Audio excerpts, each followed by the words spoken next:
کہ جو آج آپ کے بہت ہم نوالا ہم پیالہ بنے ہوئے ہیں، یہ دوگلاپن کرتے تھے کہ یہاں پر آپ کے سامنے آپ کے ساتھ تو بیٹھے ہوئے تھے لیکن باہر جا کر باتیں کرتے تھے. زرداری صاحب کہتے تھے امریکہ کو کہ ہمیں آرمی سے بچا لو. میاں نواز شریف نریندر مودی کو بتاتے تھے کہ یہ بہت سارے انتشار کی وجہ جو ہے وہ پاکستان میں فوج ہے.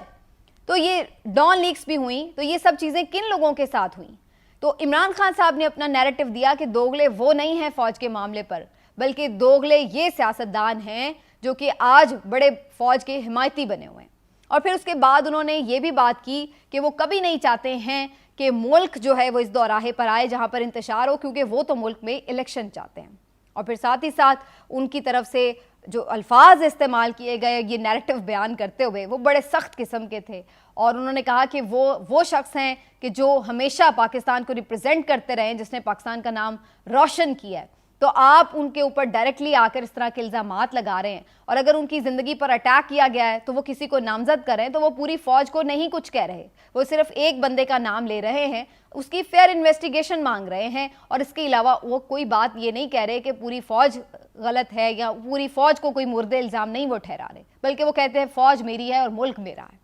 اب یہ ساری چیز اپنی جگہ موجود ہے عمران خان صاحب کا یہ موقف، لیکن بظاہر یہ نظر آ رہا ہے کہ ایک رفٹ ہے اس وقت اسٹیبلشمنٹ اور عمران خان صاحب کے درمیان جو سارٹ آؤٹ نہیں ہو پا رہی ہے، جو پچھلے 1 سال سے چل رہی ہے. اور اسی رفٹ کی وجہ سے ہمیں نظر آ رہا ہے کہ ملک جو ہے وہ کہاں پر آ کے کھڑا ہو گیا ہے کہ جہاں پر عوام بھی ڈیوائیڈڈ ہے، جوڈیشری بھی ڈیوائیڈڈ ہے، سسٹم بھی ڈیوائیڈڈ ہے، پورا سسٹم کولیپس کر رہا ہے اور اس سے باہر نکلنے کا کوئی راستہ فی الحال دکھائی نہیں دے رہا. دوسری جانب ہم دیکھ رہے ہیں کہ عمران خان صاحب نے اپنے خطاب میں جو تیسرا اہم نکتہ تھا وہ یہ بھی کہ القادر ٹرسٹ کے حوالے سے انہوں نے بتایا کہ جس کیس میں انہیں گرفتار کیا گیا اس کی کیا حیثیت ہے. یہ بالکل اسی طرح ایک ٹرسٹ بنایا گیا جیسے نمل یونیورسٹی ہو، جیسے کینسر ہاسپٹل ہو، کہ جس کے پیسے کوئی عمران خان صاحب کے اکاؤنٹ میں نہیں آتے. یہ سب کچھ چیزیں جو پیسے کے معاملات ہیں یہ بالکل اوپن اینڈ شٹ ہیں اور یہ آن لائن ہیں اور اس کے آڈٹ ہوتے ہیں اور ہر کوئی اس کو جا کے جانچ پڑتال کر سکتا ہے. اس سے عمران خان صاحب نے کوئی فائدہ نہیں اٹھایا، نہ 60 ارب روپے کا جو شور مچ رہا ہے ان کا کہنا ہے کہ وہ کوئی ان کے اکاؤنٹ میں تو نہیں آئے. اور پھر انہوں نے کہا کہ جو اس کی جو تاریخ بتائی انہوں نے کہا کہ یہ تو اس وقت کا واقعہ بھی نہیں ہے جس وقت کے واقعے کے ساتھ اس کو جوڑا جا رہا ہے، وہ پہلے کی بات ہے القادر یونیورسٹی کا بننا، اور جو پیسے بعد میں آ رہے ہیں وہ بعد کی بات ہے. وہ سپریم کورٹ میں جا رہے ہیں، وہ کوئی میرے پاس تو نہیں آ رہے.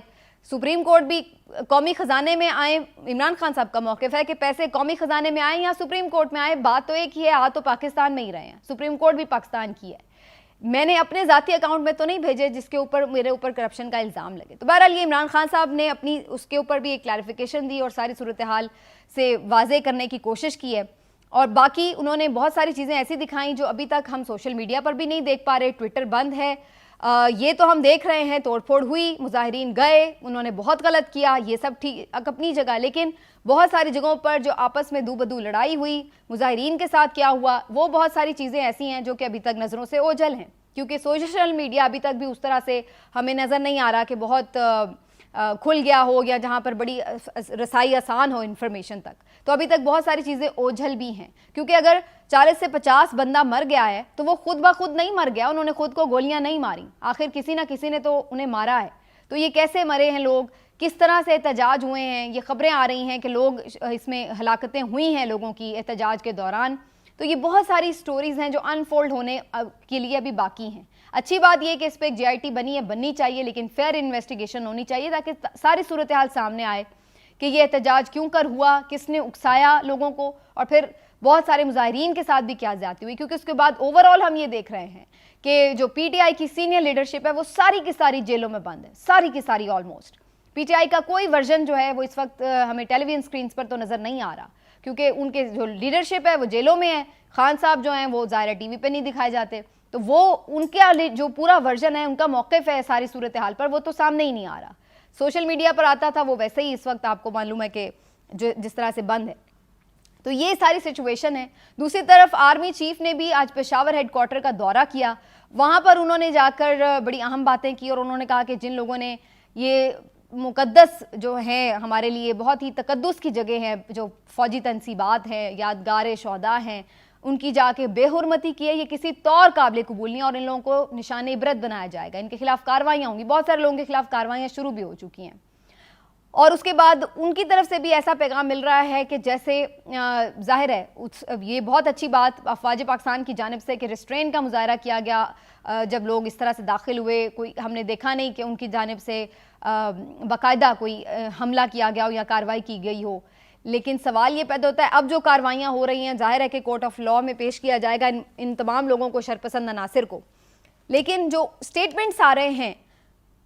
بظاہر وہ ایسے دکھائی دے رہے ہیں کہ وہ بھی اس وقت ٹالریٹ کرنے کے موڈ میں نہیں ہیں، اور اگر پی ٹی آئی کی طرف ان کا اشارہ ہے یا وہ سمجھتے ہیں کہ پی ٹی آئی کی طرف سے یہ شرپسند عناصر آئے اور انہوں نے یہ سب کیا، تو ایک ہیٹرڈ ہے اس طرف سے بھی اس جماعت کے لیے، جو کہ یہ بھی کسی طور درست یا ہم سمجھ لیں کہ کم از کم ملک کے لیے فائدہ مند نہیں ہے۔ تو یہ ایک لڑائی کی صورتحال مجھے اسی لیے نظر آ رہی ہے، جس کی وجہ سے پریشانی بھی ہے کہ یہ صورتحال پھر آخر جائے گی کس طرف۔ ہم سب تو چاہتے ہیں کہ سیٹلمنٹ ہو جائے، لیکن یہ سیٹلمنٹ ہوتی نظر نہیں آ رہی، یہ لڑائی بڑھتی ہوئی نظر آ رہی ہے۔ باقی جناب یہ آپ دیکھ لیں کہ جو صحافی ہیں یہ سارے چکر میں بہت سارے جو سینئر لیڈرشپ اٹھائی گئی، اس میں بہت سارے سینئر صحافی بھی اٹھا لیے گئے ہیں، عوریہ مقبول جان صاحب اٹھائے گئے، عمران ریاض خان صاحب اٹھا لیے گئے ہیں، آفتاب اقبال صاحب کو اٹھایا گیا، آفتاب اقبال صاحب کو بعد میں رہا کر دیا گیا ہے، لیکن عوریہ مقبول جان صاحب اور عمران ریاض خان صاحب ابھی تک حراست میں ہیں۔ افسوسناک خبریں ہیں یہ سب، اور ظاہر ہے کہ کوئی بھی یہ نہیں چاہتا کہ اس قسم کی جو سچویشن ہے وہ ملک میں ہو۔ عمران ریاض کے بارے میں زیادہ تشویش اس لیے لاحق ہے کہ وہ اس وقت مسنگ پرسن بن چکے ہیں، ان کا کوئی اتا پتہ نہیں ہے کہ وہ کہاں پر موجود ہیں۔ پولیس نے آج عدالت میں یہ بتایا کہ جناب ہم نے تو انہیں رہا کر دیا ہے، لیکن وہ اپنے گھر بھی نہیں پہنچے، کسی کے ساتھ رابطے میں بھی نہیں ہیں، تو پھر وہ کہاں گئے؟ اگر وہ یہاں سے نکل چکے، پولیس کی کسٹڈی سے جا چکے، تو پھر وہ کہاں ہیں؟ اس بات کا کوئی نہیں جانتا، کسی کے پاس جواب نہیں ہے۔ اور جب عدالت انہیں یہ کہتی ہے کہ آپ وہ فوٹیج لے کے آئیں کہ جب آپ رہا کر رہے تھے، تاکہ پتہ چلے کہ آپ نے واقعی رہا کیا یا نہیں اور وہ کس طرف کو گئے، اس سے آپ فالو کریں،